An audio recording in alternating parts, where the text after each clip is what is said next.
kamu nanti kalau udah hidup, kamu bakal kena sakit berkali-kali. Sedih kok. Zaman Jepang itu tidak saben hari kita bisa makan. Jadi ada Jepang baru makan pisang gitu kan ya. Kulitnya dibuang. Nah, kulit saya ambil, kerikilnya itu saya buangin, saya makan. Terus aku niung, langit 1, langit 2, langit 4. Terus datang di langit yang indah sekali. Gusti, kok saya di sini? Apa saya sekarang udah diambil? Oh, saya ditaruh di sini. Ih, bagus kok Gusti, bagus sekali ini. Ngobrol gitu. Tahu-tahu tung pluk duduk lagi. Halo pemirsa, sahabat saya yang akan bercerita dari hati ke hati kali ini adalah seorang seniman legendaris lintas generasi yang memulai karirnya di tahun 60-an.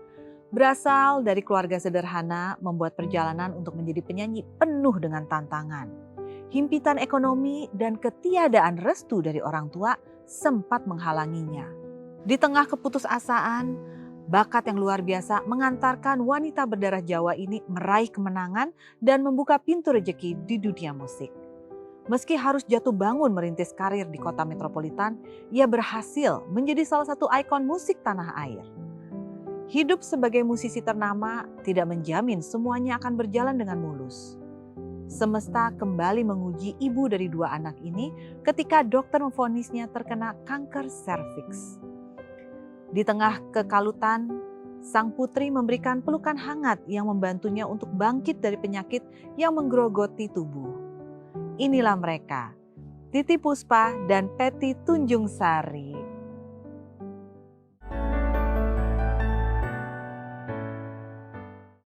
Apa kabar Eyang Titi? Baik sekali. Baik, terima kasih. Anda tambah cantik. Kalau harus bertemu dengan Eyang Titi, saya nggak boleh kalah dong. Harus. Masa iya? Aduh, tapi benar ya pemirsa, ini udah menjadi cerita yang beredar di seluruh kalangan. Kalau bertemu dengan Eyang Titi, mau mood kita tuh lagi sedrop apa, secapek apapun, kita tuh jadi ikut keangkat semangatnya.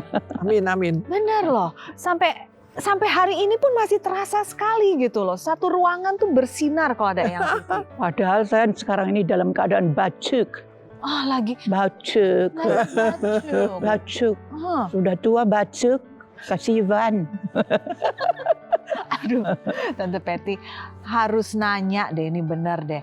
Ini energinya Eyang Titi ini kalau di rumah sama seceria dan meriah ini nggak sih? Atau jangan-jangan di rumah dia galak? Di rumah istirahat. Rumah istirahat. Karena nggak ada yang bayar. Di rumah istirahat, di rumah. Oke. Saya tuh tadi ya waktu membaca perjalanan hidupnya Eyang Titi Puspa agak terkejut. Bahwa ternyata cita-cita awalnya Eyang Titi itu bukan menjadi seorang artis penyanyi, melainkan menjadi guru TK. Iya. Karena ibu saya anaknya 12. Zaman dulu nggak ada babysitter, nggak ada. Oke. Ibu sitter. Jadi semua ibu saya. Aduh, ini 12. Jadi saya kalau mau sekolah mesti mandiin adik saya paling sedikit 3, adikku 8. Oke. Jadi yang kecil-kecil tuh mandiin dulu, sapu dulu, nyuci piring ini baru breng. Jadi bagaimana atau ada peristiwa apa dari hidupnya Eyang Titi yang berpikir atau bercita-cita menjadi guru TK, mengalami hidup yang ya kalau istilah anak sekarang berdarah-darah. Iya betul. Lalu bisa menjadi penyanyi. Titi Puspa yang kita kenal sampai detik ini yang namanya lintas generasi, itu benar-benar lintas generasi. Ada yang menuntun. Oke. Kekasihku, sesembahanku, tempat aku bersujud, tempat aku menangis, tertawa, bercanda. Aku janji sama Tuhan dulu waktu aku kelas 3 SD, aku pernah perang sama Tuhan. Akhirnya besoknya aku malah diberi satu keajaiban. Di situ, loh Tuhan, kemarin kan saya kurang ajar sama Tuhan. Ngata-ngatain Tuhan, sekarang kok saya malah dapat penghargaan begini. Maaf ya, ya udah nanti saya sowan ya aku. Jadi aku tuh pulang sekolah, naik pohon, ngobrol sama Gusti Allah.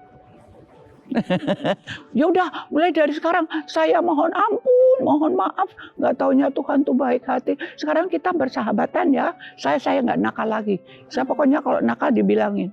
Tapi pokoknya sekarang saya nyembah Tuhan, Tuhan sahabat saya, Tuhan saya cintai. Eyang, boleh tahu nggak ada peristiwa apa itu? Apa di Aku sakit. Oke. Tahu nggak? Enggak. Ya, tak bilangin ya. Umur 1, keluar masuk rumah sakit. Aduh. Umur 1, keluar masuk rumah sakit. Begitu keluar, bapak saya bilang, ganti aja namanya. Oke. Tadinya Kadarwati, jadi Sudarwati. Nah ya, terus umur 2 tahun Sudarwati. Keluar masuk rumah sakit lagi. Sudarwati, sudah keluar kan, masuk lagi. Umur 3, jadi dibikin Sumarti. Nah ini 3 ini sudah ada clue bahwa kamu nanti kalau udah hidup, kamu bakal kena sakit berkali-kali. Oke. Sendiko. Sendiko nggak ngerti ya. Jadi orang Jawa dulu. Suruh kawin orang Jawa dulu dong. Siap. Oke. Siap. 3 tahun pertama dalam hidup sudah keluar masuk rumah sakit. sampai dengan Sekarang itu sampai sekarang sakit apa aja ada. Udah Apa pernah. sampai 80 tojo. Ini saja sekarang baru sakit. Karena saya jatuh dari tempat tidur, jatuhnya duduk. Tapi aku tidak apa jenenge, tidak kerosoki apa toh, tidak terasa. Tidak terasa. Jadi aku duduk aja. Terus tapi kok ada ting-tong dari kamarku. Pembantuku masuk. Loh, ibu tidur di bawah kok ada ting-tong. Ting-tongnya tuh di atas. Lah. Toh. Terus gimana dong? Nah, ya Bel tahu. maksudnya Iya, ting-tong. bel. Terus, "Duh, tapi kok ibu kok di bawah? Loh, kok tidur?" Terus dibangunin, diem aja. Dia mau ngangkat nggak kuat, gede. Jadi ambil pembantu satu laki-laki baru naik. Udah tidur tenang. Paginya ditanya, "Bu, Tadi malam. sakitnya yang mana?" "Sakit apa aku tidur nyenyak?" "Ibu tuh tadi malam tuh jatuh dari Hong Kong," saya bilang gitu. Ibu tuh jatuh dari tempat tidur. Ya udah nggak apa-apa. Besoknya cetak. Hampir 1 bulan itu wow. Nah, sampai sekarang. Nah, karena kalau pinggang itu kalau udah tua ada ininya 2 apa namanya? Tulang L5, L4, L5. apa jenenge kuwi? Tulang rusuknya meok. Itulah ya kekuatannya Titi Puspa. Membawa energi positif. Kalau Eyang nggak cerita, kita nggak tahu Nggak kalau tahu. Eyang lagi sakit. Dari umur 1 tahun aja kayaknya hidupnya udah berat banget. SD-nya aja berat banget eranya. Ini lalu bagaimana akhirnya Eyang Titi bisa membawa energi positif ini sampai kita kenal seperti sekarang? Awalnya bisa nyanyi tuh dari mana Eyang? Tahun 53 tuh ada apa jenenge? Lomba nyanyi antar sekolah. 53 berarti Eyang Titi itu umur 16. 16 tahun. Oke. 53 itu sekolah. Saya menang. Oke, antar sekolah tuh. Antar sekolah Semarang kan? di Semarang. Di Semarang kan ya? Terus ada lagi setengah tahun kemudian di daerah Semarang ada lagi ya lomba, aku menang lagi. Nah, terus aku dipanggil sama RRI Radio Republik Indonesia Semarang. Nah, udah dari situ tahun 54 aku dimajukan suruh ikut bintang radio. Oke. Karena aku udah ditemukan. Jadi kalau gitu 53-an deh itu yang sekolah dia. 54 itu bintang radio ke Jakarta. Nah, aku di sini saya itu cuman Jakarta. Ketemu sing namanya Bing Slamet. Ah, itu tuh saya kagumnya sampai dulu tuh kalau dengerin itu tuh radionya tak perlu. Radionya tetangga kita nggak punya. Udah seneng ketemu. Terus kan semifinal nih ya. Seleksi Jakarta dulu. berarti udah. Belum, masih di Semarang. Enggak, udah Jakarta. Udah di Jakarta. 54. Oke. Jika aku tuh baru cerita, aku tadi dapat dari Bing Slamet. Tak Beneran ketemu tahun 54 beneran ketemu sama Bing Slamet? Iya. Oh. Aku menang dari Semarang. Oke. Nah, terus aku ini udah full seleksi. Nah, ini udah duduk, udah tinggal cereng. Aku cerita bahwa aku dapat tanda tangan. Titip Puspa. Titip Puspa. Maksudnya dipanggil. Titip Puspa, musik keluar. Gitu. Kamu dipanggil. Aku dijorokin gitu. Jorok. Ya. Nah, ya terus nyanyi. Oh, nyanyi. Ada mic di sini kan. Intro kan. Blackout.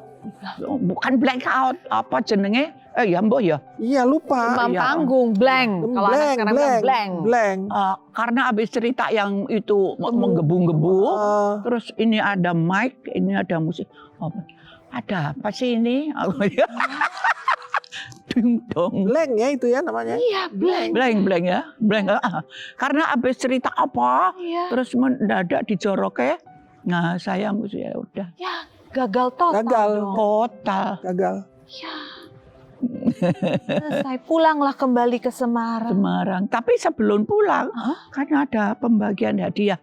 Nomor satu dulu tuh keroncong, hiburan, seriosa. Nah, aku lah penghiburan. Nah, ini selesai dikasih apa jenenge kuwi? Plakat. Piala, bla bla bla. Terus saya suruh nyanyi belakangan sendiri. Begitu nyanyi, itu tepuk tangannya lebih banyak. Orang pada berdiri, waduh, bagus, apik lagi. Loh, kok salah? Kok saya kan yang kalah, kok orang pada ngomong gitu. Jadi apa maunya Gusti? Apa saya mesti jadi penyanyi? Ya udah, kalau saya mesti jadi penyanyi, bilangin ya. Kan sahabat saya masih tahunya sahabat. Oh my God.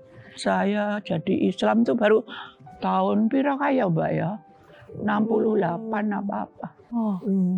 Sebentar jadi selesai, oke, tidak dapat juara, tapi orang-orang sempat mendengar Eyang Titi waktu nyanyi. Karena diminta ya. Karena diminta itu. Terus dari situ pulang langsung ke Semarang? Pulang ke Semarang. Jadi bintang di Semarang, lanjut? Masih sekolah. Ya sekolah ya kadang-kadang diminta di RRI. Oh ya. Nah, diminta RRI, habis nyanyi dapat amplop. Nah, itu baru saya anggap namanya agak mulai bisnis. Ada duitnya. Ada duitnya. Itu duitnya seupil. Tapi rasanya kayak dapat 300 triliun. Oke. Ada ya gitu deh. Ya udah terus jadinya aku jadi penyanyi dari semua. Orang tua seneng dong. Oh, enggak boleh. Enggak boleh jadi penyanyi. Kalau orang Jawa jadi penyanyi itu nantinya disebutnya orang elek. Elek itu jelek. Jelek itu enggak punya aib. Memalukan. Di era 50-an seperti itu. Jadi pandangan terhadap penyanyi itu masih negatif. Terus gimana dong? Selesai dong, nggak bisa? Ya enggak, terus aku punya kakak yang sudah di mahasiswa. Nah dia yang saya suruh ngomong ke bapak. Aduh ini suaraku gerok ya, nggak apa-apa ya. Minta maaf ya. Nggak apa-apa ya. I love you tapi. Iya. Mau minum dulu. Oke. Ya udah gitu, jadi akhirnya tahun 59 aku pindah ke Jakarta. Udah ikut lagi, kalah lagi. Gak kapok ya tapi ya. Gak taunya tuh waktu tahun 54 tuh saya tuh pernah dibawa sama, ya ini ngomong jelek apa bagus, tapi itu menjadi satu titik Loncatan. terima kasih saya pada Tuhan bahwa saya diingatkan waktu itu. Jadi aku dibawa kepada orang tua ya, kiai lah gitu ya. Ini Pak, oh ini tahu yang namanya Titi Puspa. Kamu pengen menang? Ya kalau bisa. Ya aku bisa kan bikin kamu menang 4 kali. Tapi habis itu kamu nggak punya nama. Loh, buat apa Pak? Saya bukan mau begitu, saya seneng nyanyi. Jadi gimana? Ya udah, saya nggak usah. Ya tapi, jadi kalau gitu kamu nggak perlu ikut lomba. Setiap ikut lomba kamu akan kalah. Bener. Itu tahun 60 tuh saya kan ke Jakarta pindah.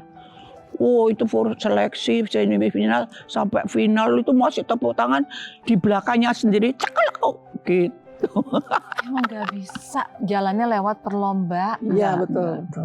Ada orang-orang yang memang harus lewat jalur karir, Ya. ada yang lewat prestasi. Betul. Wah, baik. Oke, Eyang, aku ke Tante Peti dulu ya. Aku banyak ngomong ya.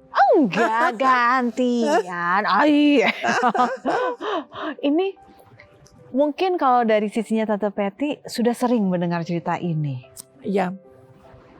Tapi apa yang terlintas di benaknya Tante Peti mendengar perjuangan Mama yang ternyata karirnya tuh bisa dikatakan sangat sulit. Nggak mulus. Sangat tidak mulus, betul. Jatuh bangun, berdarah-darah bahkan. Jatuh bangun. Tidak dalam arti kehidupan saya, tapi dalam membangun perjalanan karir ini Iya, seperti itu. Gimana pandangannya? Ya kalau garis besarnya sih, kalau saya disuruh jadi Titi Puspa, saya nggak sanggup. Saya nggak sanggup. Nggak ada yang suruh. Nggak ada yang suruh.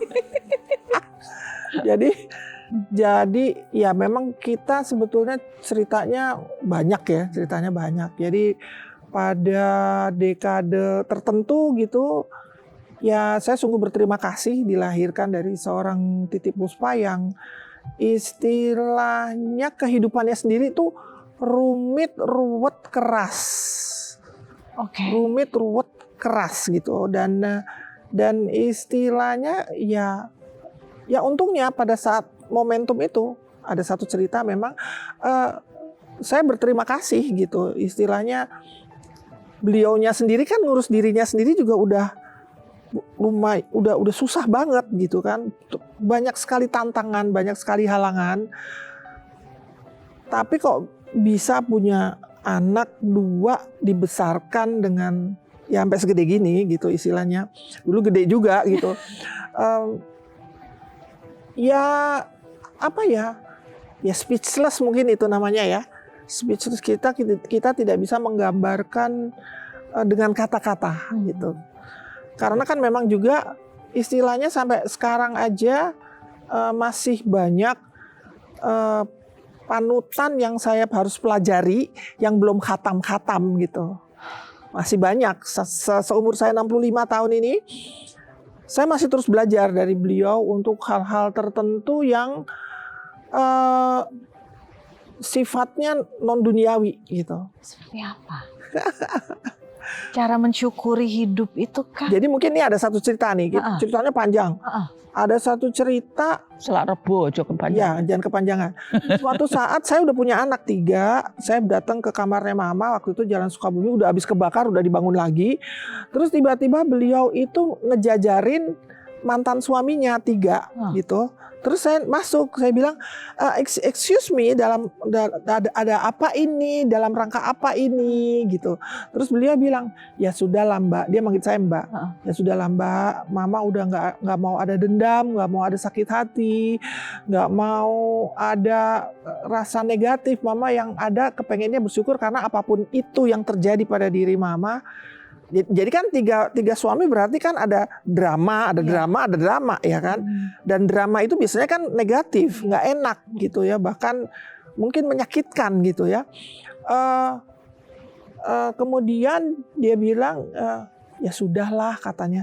Kalau misalnya nggak ada ini, nggak ada lagu cinta, karena cinta kan itu kan istilahnya cerita betul, true story.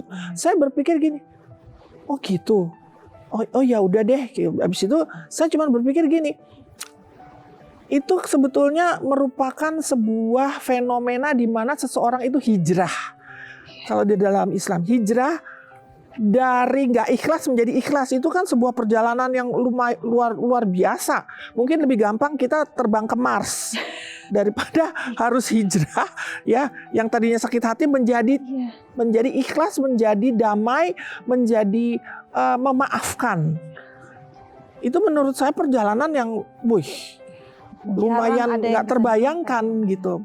Nah, di situ saya belajar bahwasanya, ya mohon maaf mungkin yang Islam saya duluan. Saya belajar agama dari tetangga. Karena beliau waktu itu masih belum, ya cuman Al-Fatihah tapi belum itu. Bukan, terus terang kalau saya dulu bapak ibu saya tuh kejawen. Kejawen. Tuhan tuh ada. Semua mesti minta ke Tuhan, bicara dengan Tuhan. Itu berdoa buat Tuhan. Tapi yang Islamnya belum. Nah, jadi saya merasa beliau itu pada saat itu lebih Islam dari saya, karena energi hijrahnya itu, ya kan beliau nggak terlalu banyak sering berkomunikasi dengan ustadz. Tapi the fact is pada saat momentum itu saya sampai, ya Allah, dalam hatiku ini luar biasa gitu loh istilahnya. Ya saya kan tahu cerita 3 suami itu kan saya tahu ya. Mungkin ya nggak tahu ya ngomongnya apa ya, gimana ya. Jadi kemudian ya saya bersyukur, dan di situ saya belajar bagaimana kita ini memaafkan, bagaimana kita menanggapi sebuah kesedihan menjadi sebuah tantangan, menjadi sebuah giant leaps, kalau istilah filosofi, langkah besar kepada sesuatu yang lebih produktif, yaitu bikin lagu.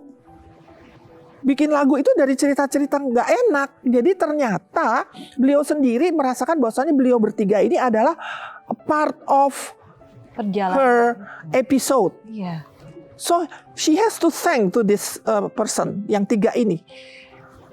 Berterima kasih dalam format dia dikorbanin gitu. Dulu dia disakitin, tapi dia harus berterima kasih kepada 3 orang ini.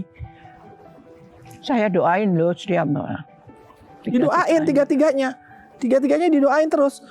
Padahal kalau saya mau cerita nih bisa sampai 7 tahun. Satu semester. 3 orang ini saya bisa ceritain tapi 1 semester. Tapi kita kan dalam hal ini kan tidak sedang mau membuka aib ya, tapi kita sedang membahas sebuah perubahan yang di mana itu adalah bagaimana kita menerjemahkan sebuah tantangan dalam kehidupan, sebuah kepedihan dalam kehidupan, di mana kehidupan, tantangan, pengorbanan itu sebetulnya episode di mana Tuhan sedang memberikan tangga kepada orang ini, kepada satu tangga yang lebih tinggi. Jadi tergantung ini orang, kamu suuzon atau enggak, kamu berterima kasih atau enggak kepada semua yang saya kasih ke kamu, yaitu cobaan. Yang namanya cobaan gak ada yang manis, pahit cobaan ya. Saya nggak ngomong kayak gini. Itu saya terjemahkan sendiri dalam hidup saya, dan saya sungguh wow gitu ya. Ini apa ini namanya? Dan saya belajar dari situ saya belajar. Tapi kalau saya suruh sama episodenya saya beliau melalui 3 suami itu dengan drama itu, saya nggak sanggup. Saya meleleh. So I'm so blessed that I have a mother yang ceritanya itu lebih dari drama Korea. Itu kalau mau dibikin drama Korea 100 seri. Dibuat dong ceritanya. Dipancing. Ya kan, ini bless lagi kan?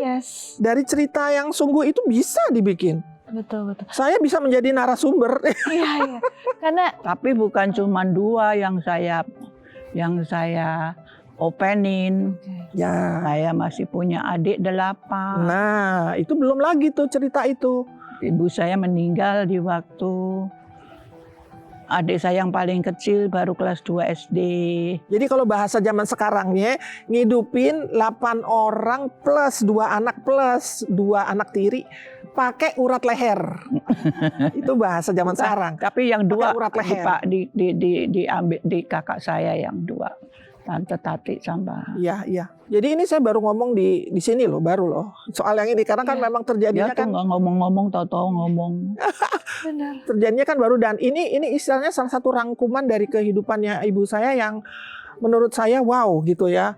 Ya yang lain-lainnya orang lain juga punya. Iya. Tapi yang mengenai yang ini nih orang lain nggak punya nih. Bisa memaaf. Jadi ini ceritanya beliau yang istilahnya saya sendiri juga itu di siang hari. Abis itu kemudian saya bilang abis itu kita change subject.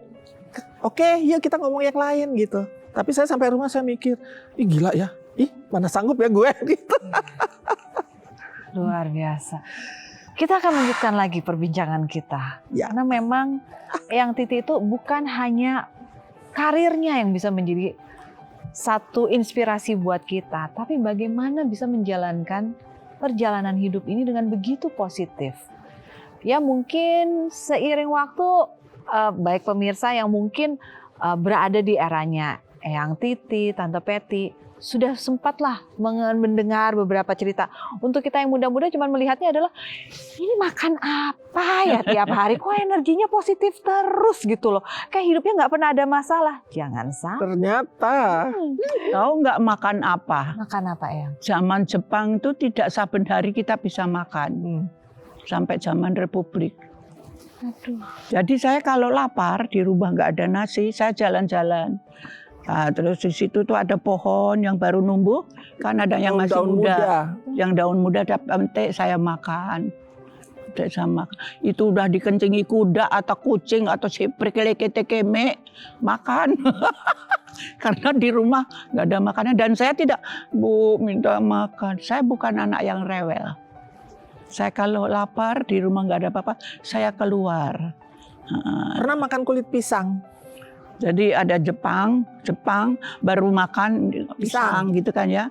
Kulitnya dibuang. Nah, kulit saya ambil, kerikilnya itu saya buangin, saya makan.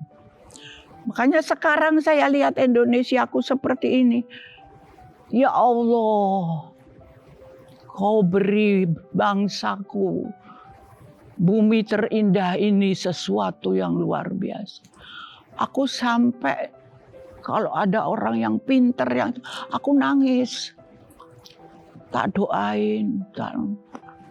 Dengar orang pidato yang bagaimana. Ya Allah Tuhan, tuntunlah beliau supaya bisa menjadi pemimpin yang baik. Karena saya tahu dari mulai Bung Karno sampai sekarang. Kayak apa waktu Bung Karno tuh. Juga masih susah semuanya. Tapi dia berani ya, terbukalah Indonesia menjadi orang tahu sampai sekarang yang meneruskan lebih gila-gila lagi. Wah, itu saya bangganya sama bangsaku. Matur suwun Gusti, matur suwun para pahlawan. Aku selalu berdoa buat beliau-beliau.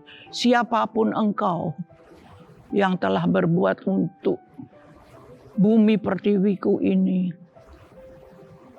kau akan dituntun Tuhan dan nanti akan mendapat tempat yang terindah. Amin. Di sana. Kamu nggak tahu, Anda nggak tahu. Ini kamu, Anda nggak tahu. Bagaimana saya umur 5 tahun bawa ceret, tahu ceret? Yang tempat air. Pakai celana monyet, ya, di stasiun. Wedang ten. Nah, ini apa? Gelasnya 1, mulutnya 7.000. Udah jualan umur 5 tahun. Iya, terus jualannya mending kalau kadang-kadang aku ngeleh, aku rong minum. Enggak, Mbah, minum. Do aku duwe salah tapi wis tak pangan siji gari rong dua akan suka Tinggal dua gari Dua rong potong. ponggil ponggil. Wis kuwi basa Jawa. Ya wis aku njaluk mboten sah niku kangge Mbah mawon. Mbah ngunjuk niku. Ya wis kowe siji aku siji. Dicuwil lagi dia satu aku satu. Gitu. Nah, kalau sudah habis lari, Bu, entek Bu meneh lari meneh. Rumahku dekat sama stasiun. Itu umur 5. Umur 6 di kelas 1 bawa besek. Jualan apa? Peyek. Makanan, bukan peyek. makanan ada singkong, ada getuk, ada apa ada. Nah anak-anak main-main libur apa istirahat. Kilo enak nih, enak ki buku saya gawe. Terus ada anak perempuan satu. Lah kowe kok ora mangan? Wes udah dihitung sama orang tua saya. Kalau hilang satu nanti saya dimarahin. Ya udah saya tak beli 2, buat kamu 1. Oh baiknya. Until now. Still in my heart. Itu anak saya doain terus biar dia hidup bahagia. Amin. Kelas 1 tuh nak. Ada yang punya hati baik. Aku makan aduh enaknya gitu loh. Dari rumah sih enggak. Tante Peti, sepanjang mendengar cerita-cerita orang tentang mamanya Tante Peti, Eyang Titi ini, cerita apa yang paling Tante Peti terkejut mendengarnya? Oh, ternyata mama saya seperti itu ya. Karena kan terkadang beda, ada masa kehidupan yang kita belum ada dalam perjalanan itu, baru bisa mendengar dari orang yang berada di luar dari keluarga. Ada nggak Tante? Sebetulnya sih saya terkagum-kagum ketika ketika mendengar cerita mama itu perjalanan umroh pertama. Oke. Jadi waktu itu masih ada Pak Edi Sud. Jadi beliau ngajak mama itu nyanyi bukan di Mekah apa satunya di mana? Madinah. Terus katanya sekalian kita umroh. Nah beliau ini belum bisa sholat. Nah kemudian udah pendek cerita belajar terus terkagum-kagum melihat Ka'bah terus nah ada satu cerita di mana kan beliau itu kan waktu itu perginya sama Benyamin dan macam-macam ya sama penyanyi lain. Nah terus pendek cerita mama bisa menyentuh Hajar Aswad. Wow. Tapi kan boro-boro tahu namanya itu Hajar Aswad. Jadi habis pulang menyentuh Hajar Aswad pulang ke hotel. Benyamin katanya gitu. Gue abis cium Aswar Anas. itu aku tuh geli banget. Udah kerap itu di lobi di coffee shop kan banyak orang. Aswar Anas kan waktu itu Menteri Kehutanan. Belum populer. Tapi ya belum udah ada menteri. Nama, belum pernah tahu. Itu menteri, menteri Orde Baru. Pokoknya saya tahunya bukan Aswar Anas, aku bilang Nas. Aswar Anas. Oh Aswar Anas. Betul. Oh iya gitu. Jadi Benyamin juga jahil. Dia bilang apa gue nggak denger gitu. Aswar Anas sih. Iya, jadi satu coffee shop dicium. Cium 3 kali loh. Cium 3 kali. 3 kali. Jadi lucunya itu apa? Aku kan muter. Gusti dalam tak mencium menika nggih. Dengan paringi nggih 3 kali. Itu tuh orang besok nggak bisa. Tahu-tahu tuh ada kaki 4 panjang. Itu dia begelut di situ. Nah saya masuk di antara kaki itu, masuk situ ngobrol. Duh Gusti matur suwun ya dalam saged. Saya bisa ngomong Indonesia dulu ya.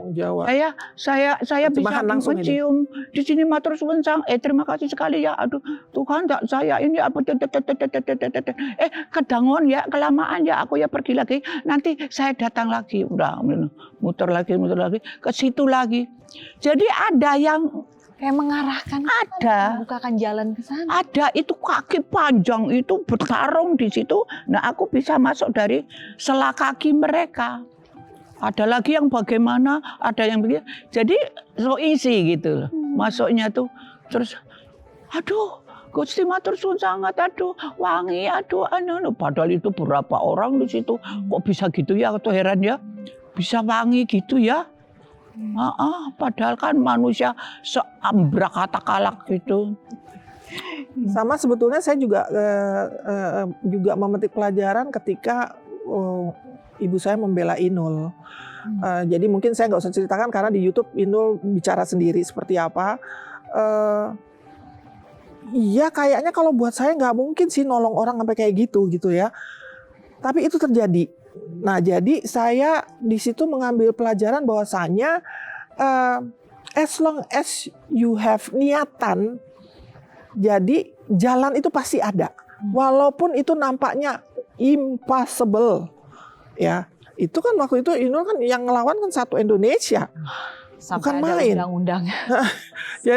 Jadi bagaimana ibu saya membela orang yang istilahnya ya terzolimi some way somehow, terzolimi, tapi beberapa orang juga nggak merasa kalau itu dia terzolimi, nggak mungkin merusak malah gitu ya. Tapi ibu saya bisa memilih gitu, bisa memilih dan punya action. Ketika Anda punya niat tapi nggak action, nggak bakalan dapet. Nah itu implikasi formatnya saya lihat waktu kasus Inul. Eyang, apa yang berada di benak Eyang pada era itu, pada era kasusnya Inul? Kita sering mendengar dari sisinya Mbak Inul, Karena tapi saya tuh mengagumi setiap kelebihan Tuhan menciptakan sesuatu. Nah waktu itu kan Inul muncul.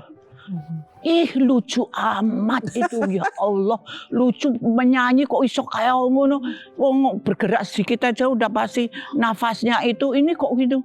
Nah, dan saya nggak merasa dia berbuat salah, wong gerakannya muter kok, bukan yang kayak apa gitu. Nah dikata-katain di ini aku bela. Nah apalagi saya seneng sama ini karya Tuhan. Ini Tuhan tuh memberikan satu karya dari anak kampung. Merasa sama-sama anak kampung gitu. Ya merasa bahwa dia itu Asalnya kan sama nih kampung. diparingi Tuhan tuh sesuatu kelebihan yang luar biasa. Ya jadi aku juga majunya ya Gusti dalam badai nolongi menika. Tuhan saya akan menolong dia. Izinkan saya menolong dia gitu. Eyang bercerita bahwa ada keturunan kanker. Punya keturunan kanker dari garis keturunan. Dan Eyang juga mengalami itu pada tahun 2000. Umurku 73. Di usia 70-an itu kan tiba-tiba mendapatkan vonis seperti itu kan bingung dong. Bingung banget. Hampir tidak ada pengobatan yang bisa dilakukan kata orang. Oh, Eyangnya malah tetap positif ya. Positif. Tapi kena juga toh, ya udah. Masa gitu terimanya? Gitu doang. Padahal jadi waktu itu September kalau nggak salah mama itu ngomong sama saya ada yang sesuatu yang ini, akhirnya saya bilang yuk kita periksa. Udah diperiksa kemudian ternyata ditemukan itu kanker stadium berapa. Nah terus mama belum tahu karena yang tahu aku, yang ngadep ke dokter aku. Kemudian aduh gimana cara ngasih tahu mama nih gitu kan. Keluar masuk kamar, keluar lagi masuk lagi mukanya. Keluar lagi masuk lagi. Akhirnya aku telepon adik-adiknya mama. Aku ceritain. Jadi tolong ya ntar kalau ada apa-apa kita handle mama gitu. Terus udah pas aku ngomong malah mamahnya bilang, "Oh, aku kena juga toh." Katanya gitu. Cuman gitu aja. Habis itu dari situ ya udah kita pengobatan ke Singapura waktu itu. September 2009. Itu pun nggak ngomong sama siapa-siapa. Tahu-tahu aku bangun pagi, siap-siap beli tiket sana, kita berangkat Singapura. Iya, ya memang abis itu waktu itu kan udah pengobatan di Singapura, nggak tahu gimana ceritanya ngambek, minta pulang. ya minta pulang. Terus ya itu aku sama adikku rada bingung tuh. Jadi pas pulang sama aku pulang, nah turun dari pesawat jalan waktu itu ngelewatin ya satu jalanan gitu. Aku bilang, "Mama mau ngapain?" Nggak tahu katanya gitu. Terus aku cerita, "Ma, kemarin waktu aku pulang dari Singapura mesti ngurus paspor, aku ketemu temanku. Nah di situ ada orang tahu-tahu negor aku, Mbak Peti ini kesini aja meditasi bla bla bla bla bla." Terus udah diminta nomor teleponnya. Terus akhirnya sama mama minta teleponnya, mama telepon itu Pak apa namanya Hema Loka, almarhum sekarang. Ya udah ceritanya udah ngikut 10 hari meditasi, 13 hari. Terus balik lagi ke Singapura. Di Singapura dilihat dokternya bilang, "What happened?" katanya gitu. "Bersih, gone." "What happened?" katanya gitu. Clean. 3 dokter. "Hah? This is clean." "Yes, this is clean." "What happened? Why this is clean?" Jadi itu nggak ada jampe-jampe, nggak ada herbal, nggak ada apa-apa, cuman air putih dan ya healing. Ya, duduk ini semuanya loose. Terus mata ditutup, nafas dari hidung keluar masuk seenaknya, bukan dihitung atau apa. Terus lidah dilipat ke dalam. Ini.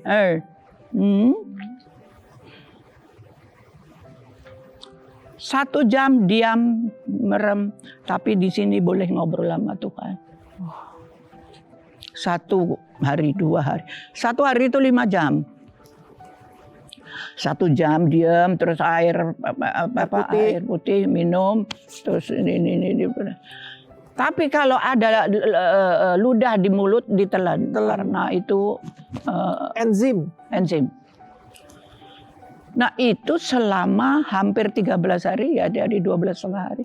Tahu-tahu saya tuh selesai tuh di sini tuh. Memang sebelumnya tuh ada sedikit ceding. Jadi kalau ada apa-apa nggak boleh dihapus atau digaruk. Diam aja. Nah ini di sini kayak seonggok apa tuh binatang. Terus ada pas. Terus aku diem, langit 1, langit 2, langit 4. Terus datang di langit yang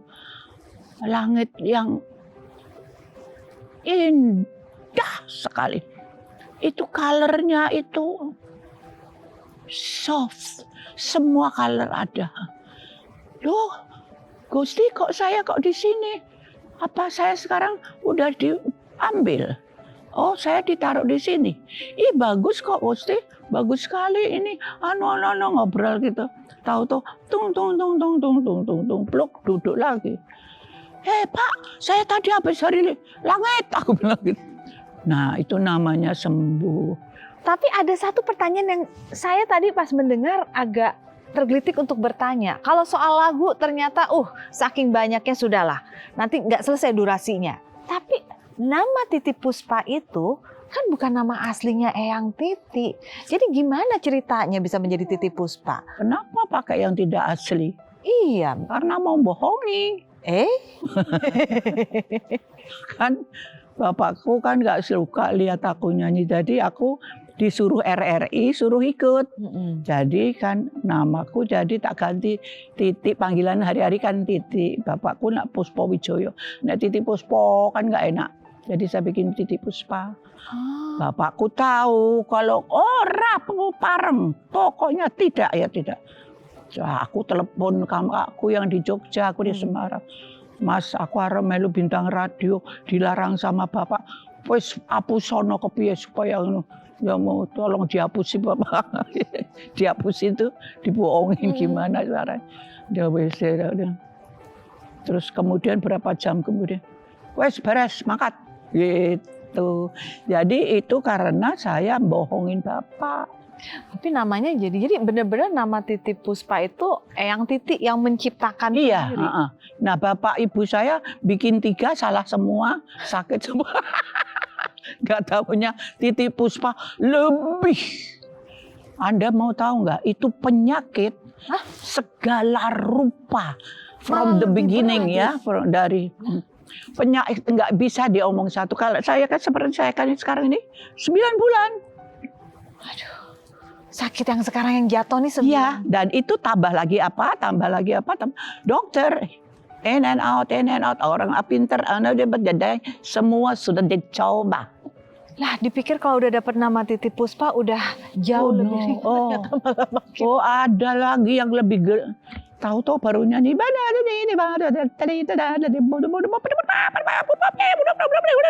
itu tuh mulut tuh nggak bisa berhenti.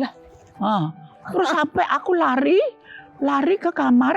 Wah, dari situ tidak bisa bicara 2 tahun. Kenapa itu? Nah, sakit apa? Ya udah, tanya sama bumi sama langit. Oh, dokter ya ngasihnya sakit tenggorokan. Oh, ini aku udah bisa bikin apotek ini sakit tenggorokan 2 tahun. Jadi nggak sampai minum lagi. Hampir 2 tahun sih. Oke, pertanyaan aku yang kedua. Eyang Titi bisa berkarya lintas generasi dari tahun, sekarang kita ralat ya, 50-an sudah berkarya, sampai sekarang tahun 2020-an. Kok anaknya nggak ada yang ngikut karirnya? Dia kalau disuruh nyanyi, malu nanti aku disama-samain sama mama gitu. Masa Iya, sih? padahal dia memang udah mencoba, cuman karena hatinya kecil. Ya, Beban beban. Beban dari banget nama ya. Titi Puspa ini. Ya mungkin saya ada bakatnya ya, tapi setetes 2 tetes. Sementara beliau itu satu samudra. Samudra Hollywood. Jadi ya kalau orang Jawa bilang kami ini keluarga nyonggo. Nyonggo itu nama baiknya beliau, kita songgo. Dalam arti kita menjaga martabat beliau dengan kita menjaga martabat kita masing-masing. Saya, anak, suami, cucu, ya semua. Jadi kita jaga diri kita demi nama baik Titi Puspa. Kamu tersakiti enggak?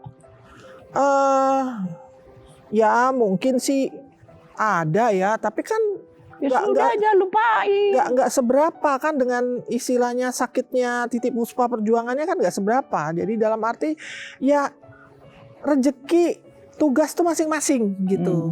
Nggak semuanya ibunya penyanyi, saya juga mesti jadi penyanyi. Tapi memang satu yang saya nggak bisa hadapi waktu itu, kan ada cerita waktu itu Titi Puspa di band sama pers kan, wah ada ceritanya lagi kan itu sendiri. Nah ya kalau sekarang misalnya haters gitu, nah itu yang saya nggak bisa hadapi gitu loh. Jadi tapi waktu itu pernah sih saya sama-sama nyanyi, kalau nggak salah ketika Vina Panduwinata nyanyi, tapi kemudian saya menemukan satu hal di mana nada tinggi saya waktu itu pecah ketika saya periksa ada sesuatu di pita suara saya. Nah udah itu saya matiin. Mode on-nya jadi mode off gitu, mode off gitu. Ya udahlah, nggak usah lah gitu dah. Dan waktu itu saya berpikir memang mungkin waktu itu ibu saya karena terlalu sibuknya minta ampun, jadi saya sendiri nggak ada yang bimbing. Karena saya itu Nggak ada yang bimbing. nggak ngerti ya, pokoknya datang ya, koper dibuang, pakaian, tidur 1 malam, koper diisi, pergi lagi. Datang lagi, koper dibuang di ini, itu. Dan tidak kayak anak sekarang, dia mempunyai asisten seramala kata-kata Manajemen dulu nggak ada manajemen. Nggak ada, aku cuma punya orang 1 sing rewangi nonton pakaian, sudah. Nggak ada until now. Ini cuma saya bawa kalau ada sesuatu, kalau yang dia punya suami, dia. Jadi saya itu apa ya? Ya kerja dewe ngono loh. Tapi dari tadi saya mendengar bagaimana komunikasi Eyang Titi dan Tante Peti. Satu yang saya tangkap bahwa Tante Peti tuh sangat mengagumi Eyang Titi. Bagaimana sih sosok Eyang Titi, mama di mata Tante Peti? Iya itu tadi. Tapi sebetulnya pada perjalanannya memang berat sih jadi anaknya Titi Puspa yang paling besar. Karena beliau itu menginginkan saya harus lebih bagus dari dirinya. Jadi sampai seumur gini saya dikoreksi terus, koreksi. Ya memang sih, kemudian muncul sebuah mental development, muncul sebuah perkembangan kepribadian yang lebih baik. Ya istilahnya capek gitu sebetulnya jadi anaknya Titi Puspa karena dikoreksi terus, nggak pernah Kasihan. Tapi ya memang itulah anak paling besar dan mungkin itu sebetulnya tujuannya bagus sih demi keselamatan dunia akhirat ya, you name it ya. Demi keselamatan dunia akhirat. Tapi sebetulnya saya juga masih banyak sih pelajaran yang belum khatam dari yang saya contoh dari beliau gitu ya. Seperti yang tadi saya ceritain itu. Di mana lebih kepada non duniawi. Itu yang sulit. Nah, kemudian ya mungkin juga kebetulan saya orang Jawa dan kalau kita di orang Jawa itu kan sendiko ratu ibu. Okay. Jadi ucapan ibu itu walaupun di atas kalkulator kita rugi bandar, kita mesti ikut. Ya, itu lebih kepada non duniawi. Itu sendiko ratu ibu. Jadi kata-katanya tuh penuh pokoknya kalau kita nggak ikutin kita jadi kodok aja. Walat. Gak mau anaknya mama kodok. Nah itu mungkin di anak-anak sekarang nggak bakalan bisa. Sendiko ratu ibu itu karena nama hisnya itu besar banget. Karena dari kecil ya kita kan 3 tapi kan suka ada bolong ya, ada 3 suami maksudnya. Nah jadi kalau tidur aku bertiga, aku adiknya dia sama Peti ya, Peti, Ella, aku. Nah itu kalau mau tidur aku berbicara mengenai Tuhan sampai akhirnya dia, karena banyak sesuatu yang saya omongin dia kerjakan, dia kagum sama Tuhan. Ma, tolong dong panggilin Tuhan. Kenapa? Aku kepengen cium Tuhan. Tuhan baik sekali. Jadi kalau ada temennya sakit, temennya ini apa dia benin, kita berdoa buat itu. Satu, mula-mula, aduh ma, tuh ada temanku tuh besok kita mau ujian. Kalau dia kan anak pinter, dia tuh sakit. Sampai tadi tuh belum masuk, besok ujian. Yuk doain. Kalau kita lihat antara Eyang Titi sama Tante Peti ini, komunikasi bukan menjadi satu hal yang bermasalah ya. Bisa saling mengungkapkan satu sama lain. Tapi biasanya ada loh yang perlu dibantu. Ada rasa dia begitu dalam yang biasanya perlu dipancing dulu baru keluar semuanya. Nah, aku akan bantu mancing. Oke. Jadi di sini ada kalimat-kalimat yang belum sempurna. Nanti itu akan dapat 300 triliun. Bukan, Eyang.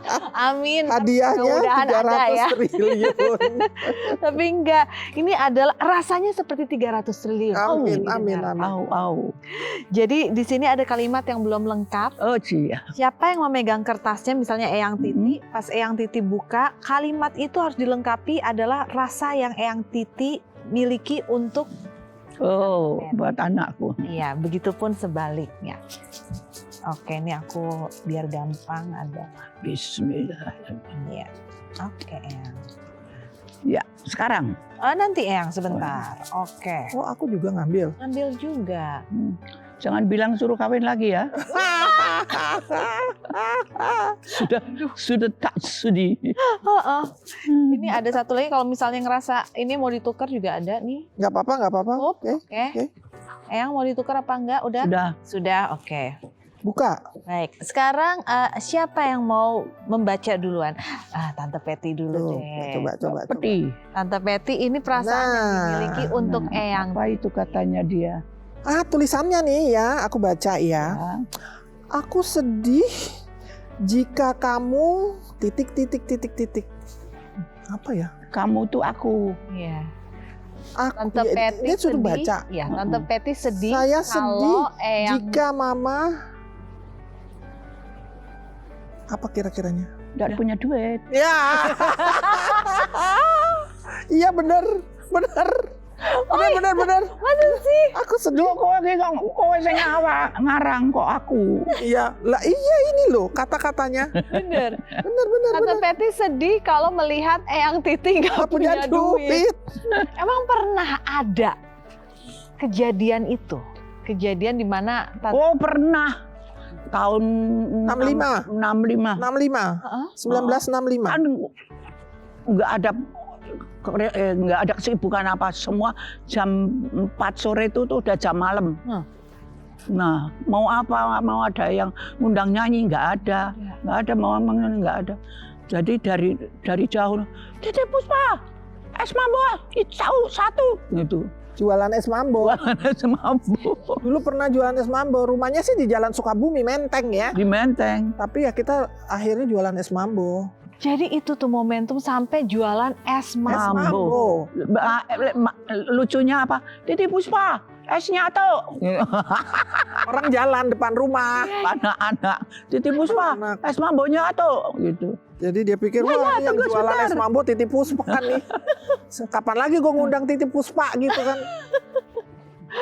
Oke, nah sekarang gantian. Kasih sayang aku sebesar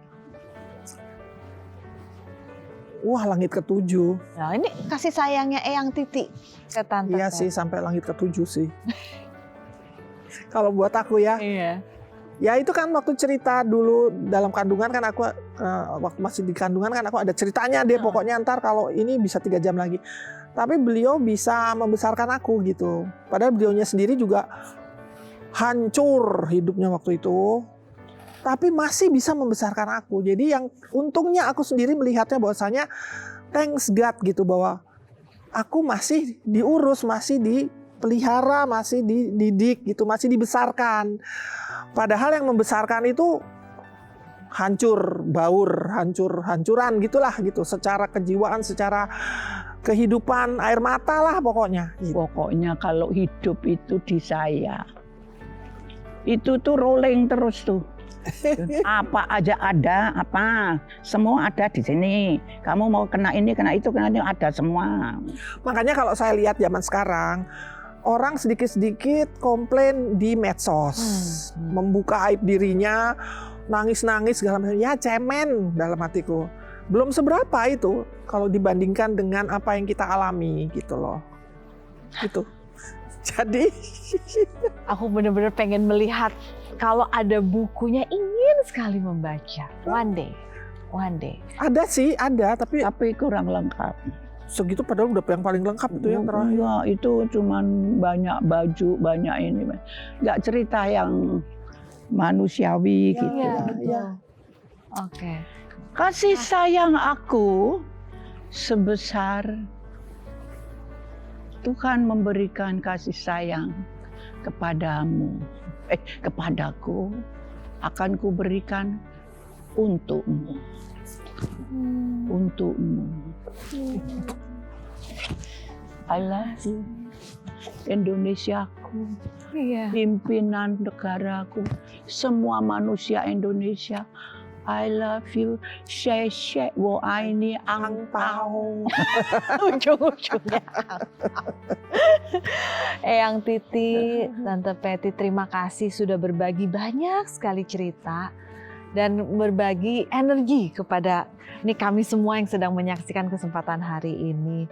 Doakan kami bisa mengikuti langkah yang bijak seperti yang dimiliki oleh Eyang Titi dan Tante Peti. Enggak, jangan. Saya tuh orang masih banyak salah, banyak Oke, dosa. kalau gitu memiliki kekuatan untuk menghadapi kehidupan seperti yang sudah itu dilalui kayaknya oleh that's Eyang. more like it ya. Iya, betul. Jangan jadi kaum cengeng, Ya, jangan betul. mudah putus asa. Tidak, Yes. Saya tidak cengeng. Itu yang kita ingin. Jadi sama-sama ya pemirsa ya. Kita kalau mendengarkan mungkin secara detail kisah dari Eyang Titi Puspa yang juga disaksikan oleh Tante Peti, seperti katakan 1 semester itu tidak cukup. Tapi yang pasti bisa kita rasakan bahwa kekuatan dan tekadnya itu terasa sampai sekarang. Makanya kita harus bisa memiliki kekuatan yang sama. Setiap orang pasti punya perjalanan hidup yang berbeda-beda dengan tantangannya masing-masing. Tapi mari kita bersama-sama memiliki kekuatan yang sama untuk bisa melaluinya dengan baik dan memberikan hasil yang baik. Itu dia. Betul. Terima kasih banyak. Yang mau naik pohon seperti Eyang Titi dulu untuk ngobrol-ngobrol sama Gusti juga boleh. Baik, terima kasih pemirsa. Saya Anya Dino pamit. Sampai jumpa. Sampai jumpa.